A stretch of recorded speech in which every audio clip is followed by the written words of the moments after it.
iPads and other devices are called tablets because they belong on tables.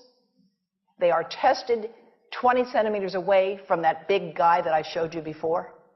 20 centimeters away. They are not approved to be held in the laps of little children, although millions of kids are having them now in schools because the people involved in educational technology and those involved in public health research are not talking to one another.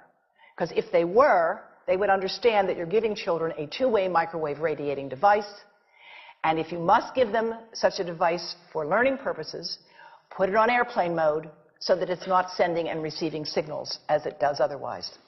Now, this is some new modeling, again, that we've developed with colleagues in Brazil, and we can share with you how we've done it.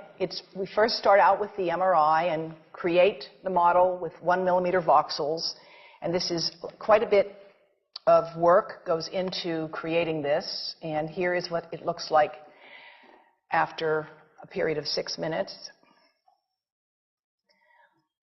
And that's really not as bad as it might look because you see the red area only gets partway through the eye of the adult, right? The one that we're really concerned about is this one with the young child. And this is a 3-year-old brain that we modeled. And you see that by the end of that 6-minute call, the peak radiation, yellow and red, is getting all the way into almost both eyes. And again, this is one call, and it's not going to kill anybody. It may not cause any biological effect whatsoever for 1 call or 2 calls or 3 calls. But the question is, what's the cumulative impact of this kind of exposure? How do we evaluate it? And I want to show you an example of some of the work that we are doing now that I'm releasing here for the first time. And this is a modeled microwave radiation dose of a 6-year-old with greater levels to the frontal and temporal lobes, eyes and cheek. And watch this here. Now, yellow, white, and red are the hottest, all right? And if you look carefully, you will see it's going into the eye, the nose. Do it again, just so you'll get to see it. And partly into the brainstem. Now, that's just showing you that there's going to be some exposure into that area of a young head. It doesn't tell you that there's any biological effect, right? Now, the next slide is going to show you something that might be of interest to students and faculty here. And that has to do with exposure to the reproductive organs. We call them the gonads. I think you say the testicles. And bone marrow. And look here at the radiation as it gets into the groin area. And that's just from having a mobile phone modeled into the pocket. And this, again, is based on a normalized SAR with a dipole antenna. Now, the breast. The breast is mostly fat, contains a lot of fluid. Things that contain fat and fluid cook faster in the microwave oven. Now, a cell phone can't cook anything, all right? Mobile phones do not pop popcorn. That was a fraud. They don't make any heat that we know of, otherwise they wouldn't be permitted.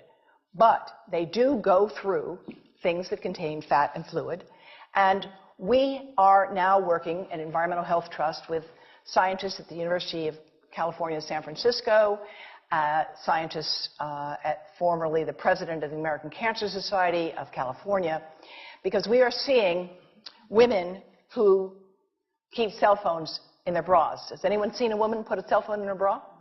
Hands up, please. Please tell them you've heard now why they shouldn't do that. And here I want to show you our first case report from 2009, and we now have many more. This was a Chinese-American woman who used her cell phone 4 hours a day in her bra for 10 years while she was driving. Now, and you drive with a phone on your body. The phone is smart. It's going to go from one tower to another, and it's going to say, here I am, where are you, here I am. And it's going to be going to max power each time it moves from one cell tower to another. And there it was right next to her chest.